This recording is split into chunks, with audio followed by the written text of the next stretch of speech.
Welcome to Dreamy Kids Land.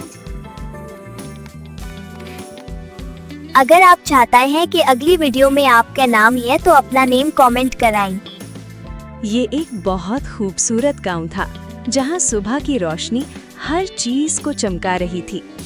इस गांव में एक गरीब मगर बहुत नेक दिल आदमी रहता था जिसका चेहरा हमेशा सुकून से भरा होता था। उसकी बीवी भी बहुत अच्छी थी जिसके चेहरे पर मोहब्बत और शफकत की झलक साफ दिखाई देती थी। मियाँ बीवी एक दूसरे को मुस्कुराहट और इज्जत भरी नजरों से देख रहे थे। उनकी बेटी यास्मीन मासूम और प्यारी सी, वो घर के कामों में माँ की मदद करती थी। यास्मीन इतनी मासूम और प्यारी थी कि लगता था कोई परी जमीन पर उतर आई हो। यास्मीन को खाना बनाने का बहुत शौक था। वो वालिदैन के लिए मजे मजे के खाने बनाती थी। माँ और बेटी के दरमियान एक और रिश्ता भी था, प्यार और मोहब्बत का गहरा रिश्ता। यास्मीन घर के कामों में माँ की मदद करती थी। बाप यास्मीन को फख्र और जज्बाती नजरों से देख रहा था। सुबह यास्मीन बकरियों और भेड़ों को लेकर चराने के लिए ले गई। वो बकरियों के साथ खेलती खेलती चरागाह तक पहुंच जाती थी। वहां चारों तरफ फूल, तितलियां और कुदरत का हुस्न फैला हुआ था। यास्मीन सुकून से अपने जानवरों को चरा रही थी। कुछ और गांव की लड़कियां भी अपने जानवरों के साथ वहां आ गईं। वो लड़कियां यास्मीन को देखकर हसद करने लगी। उनकी आंखों में हसद साफ नजर आ रहा था। अचानक एक खूबसूरत शहजादा सफेद घोड़े पर सवार वहां पहुंच गया।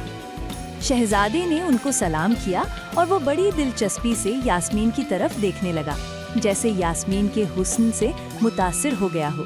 पसंदीदगी उसकी आंखों में साफ दिखाई दे रही थी। लड़कियों को भी वो बहुत पसंद आया था। उस दिन के बाद ये रोज का मामूल बन गया कि शहजादा आता और यास्मीन को देखता रहता। यास्मीन सारा दिन बकरियां चराती और शाम को वापस घर की तरफ चल देती, तो शहजादा भी वहां से चला जाता था। शहजादा दूसरी दोनों लड़कियों को नजरअंदाज कर देता था, इसलिए उन लड़कियों के दिल में यास्मीन के खिलाफ हसद की जगह नफरत ने ले ली थी। वो यास्मीन को रास्ते से हटाने के मंसूबे बनाने लगी। उन्होंने सोचा पहले यास्मीन का एतमाद जीता जाए, फिर ही कोई मंसूबा कामयाब होगा। उन दोनों ने यास्मीन के साथ ज़ाहिरी तौर पर मोहब्बत और दोस्ती का रवैया अपनाया। यास्मीन सादा और मासूम सी लड़की थी। वो उन दोनों की चालाकी को ना समझ सकी और उन पर एतमाद कर बैठी। उन दोनों ने यास्मीन को बताया कि वो सपनों की दुनिया की सैर का प्लान बना रही हैं। उन्होंने कहा कि वो जगह इतनी खूबसूरत है कि किसी ने सपनों में भी न सोची होगी। यास्मीन ने सोचा कि काश वो भी वहाँ की सैर कर सकती तो कितना मजा आता। उसके सपने में सपनों की दुनिया के खूबसूरत फूलों से भरे मैदान, रंग बरंगी तितलियां और परिंदे आने लगे। उन्होंने यास्मीन से कहा कि वो भी उनके साथ सैर के लिए चलें, लेकिन यास्मीन ने कहा कि वो वहाँ कैसे जा सकती है, उसके वालिदैन उसे इजाज़त नहीं देंगे। उन दोनों ने आपस में कुछ मशवरा किया और यास्मीन से कहा कि वो घर में ना बताएं सैर के बारे में, क्योंकि वो सुबह जाएंगी और शाम को वापस आ जाएंगी। यास्मीन सोच में पड़ गई। उसका दिल चाह रहा था सपनों की दुनिया की सैर करने को, लेकिन वो डर रही थी। आखिर शौक गालिब आ गया और उसने सैर को जाने का इरादा कर लिया। सुबह सवेरे तीनों समंदर की तरफ रवाना हो गईं। नीला समंदर बहुत ही खूबसूरत लग रहा था।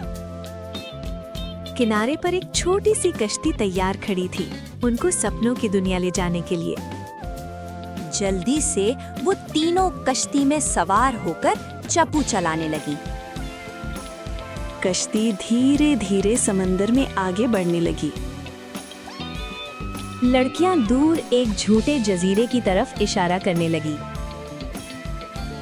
कश्ती जमीन से बहुत दूर निकल गई और गहरे समंदर में पहुंच गई। फिजा में टेंशन महसूस होने लगी। लड़कियों ने एक दूसरे को बुरी नजरों से देखा।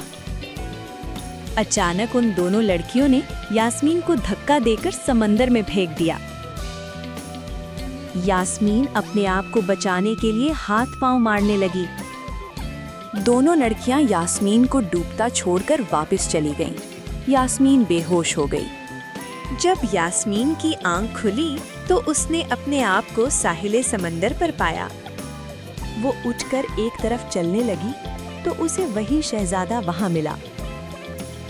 हर तरफ फूल खिले हुए थे। एक खूबसूरत नदी बह रही थी।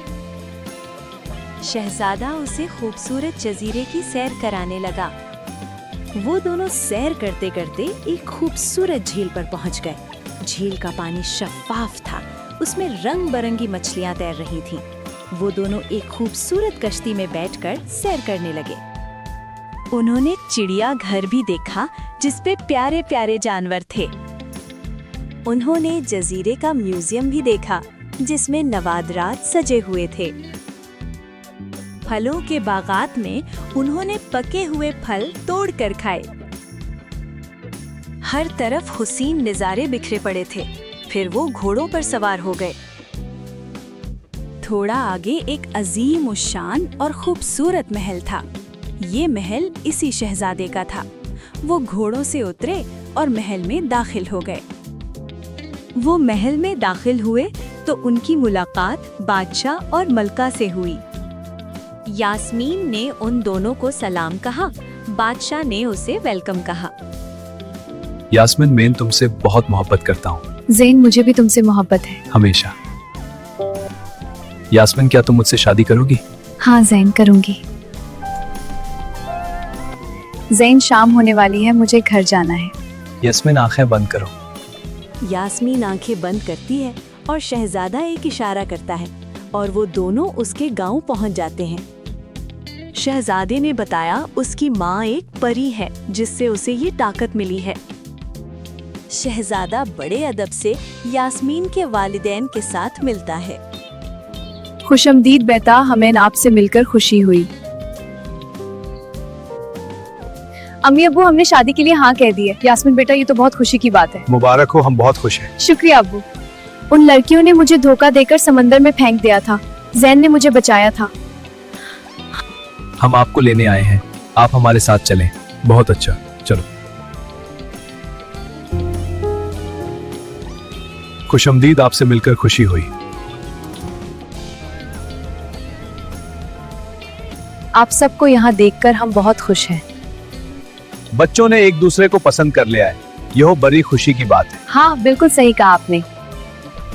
हम बाज़ाब्ता तौर पर अब की बेटी का हाथ मांगते हैं। ये हमारे लिए इजाज की बात है कि हमारी बेटी अब की बहू बने।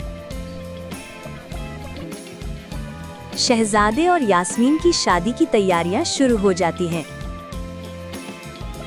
शादी की रात महल को दुल्हन की तरह सजाया गया था। यूं शहजादे और यास्मीन की शादी हो गई। हसद और नफरत हार गई और खुलूस जीत गया।